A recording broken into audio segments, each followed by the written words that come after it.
সোনালী দিদিভাই মেডেল দিয়ে মেডেল পরিয়ে দেবেন। সোনালী দিদিভাই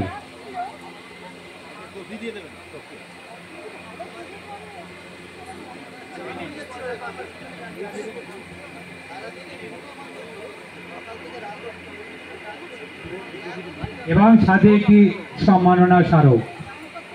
সবাই একটু জোরে করতালি, সবাই, এটা আপনাদের বারবার বলতে হচ্ছে। দিদিভাই আপনি সংক্ষেপে। মমিতা ভট্টাচার্য ঝাপুর থেকে এসেছি। ফেসবুক করতাম, শখে করতাম, হঠাৎ একটা ভিডিও ভাইরাল হয়ে যায়। আমার হাজব্যান্ড হচ্ছে প্রদ্যুৎ ভট্টাচার্য, এক্ষুনি যিনি স্টেজে ছিলেন। আমি অনেকক্ষণ ধরে শুনলাম আমরা নারী আমরা পারি, আমরা নারী আমরাই পারি, আমরাই পারি, কি তাই তো? কাদের জন্য পারি? আমাদের সঙ্গীর জন্য। আমাদের সঙ্গী কে? আমাদের হাজবেন্ড। তো আমরা নারী আমরাই পারি শুধুমাত্র তাদের জন্য। তারা যদি আমাদেরকে পাশে না নিয়ে এগোতো বা আমাদের যদি সাপোর্ট না করতো, তাহলে কিন্তু আমরা এই জায়গাটায় এসে দাঁড়াতে পারতাম না। আর অনেকেই বলে যে আমি করতে পারছি না, দিদি কিভাবে করব, হাজবেন্ড সাথ দিচ্ছে না। তাই জন্য বলি আমরা যতটা করতে পারছি পুরোটাই তাদের জন্য। আর হ্যাঁ, সংসার যেন সুখের হয়। সংসার করতে গিয়ে, ফেসবুক করতে গিয়ে সংসারের দিকে যদি আমরা অমনোযোগী হয়ে পড়ি, তাহলে কিন্তু আমরা ফেসবুক কেন কোনো কিছুই করতে পারবো না। সংসার সামলাই, সকালে উঠে বড়ের টিফিন করে দিই, ছেলেকে স্কুলে নিয়ে যাই, ছেলের পড়ানো, তার সঙ্গে কিন্তু রাত্রি 1টা 2টো অবধি ভিডিও করা, এডিটিংটাও আমরা করি, মানে আমি করি। আর আমাদের কন্টেন্ট হচ্ছে হাজব্যান্ড ওয়াইফের খুনসুটি।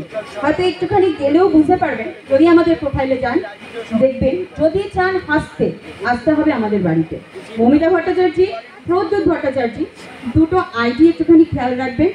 আমরা একটু হাসির, মানে একটু হাসাতে চাই, কারণ হাসার জন্য সবাই লাফিং ক্লাবে যায়। আমরা চেষ্টা করি যাতে লাফিং ক্লাবে না গিয়ে কয়েক সেকেন্ড, 30 সেকেন্ড 20 সেকেন্ডের ভিডিও দেখে যদি মানুষকে একটুখানি আনন্দ দেওয়া যায়। এখানেই বলবো। আর আরেকটা কথা আমি একটু বলতে চাই, ফেসবুক আমাদের কি দিয়েছে। আমরা কিন্তু ফেসবুকে কাজ করছি কেন? নিজেদেরকে স্বাবলম্বী করার জন্য, অর্থনৈতিক দিক থেকে। কিন্তু ফেসবুক আমাদের যা দিয়েছে, অনেক বড় কিছু দেয়নি, আমাদের রক্তের সম্পর্ক। অনেক রক্তের সম্পর্ক বিপদে পড়ে দাঁড়িয়ে দেখেছি যারা পাশে এসে দাঁড়ায়নি, কিন্তু ফেসবুক থেকে পাওয়া সম্পর্ক একটুখানি বলেছে একটু আসতে পারবে, বা সে সম্পর্ক গড়ে উঠেছে আমার ভাইয়ের মতো। এখানে এসছে আমার ভাই, ফেসবুক থেকে পাওয়া ভাই সৌগত এবং তার বউ মৌলি। যে সম্পর্কটা আমার রক্তের সম্পর্ক কেউ ছাড়িয়ে গেছে। সুতরাং নিজে যদি ভালো হই এবং ভালো হয়ে যদি সবার সঙ্গে মিশি, তাহলে ফেসবুক, নিজের পেরিফেরি, নিজের সম্পর্ক সবকিছুই বোধহয় ঠিক থাকবে। জানি না 1 মিনিটের হয়তো অনেকটা বেশি সময় নিয়ে ফেললাম। Thank you.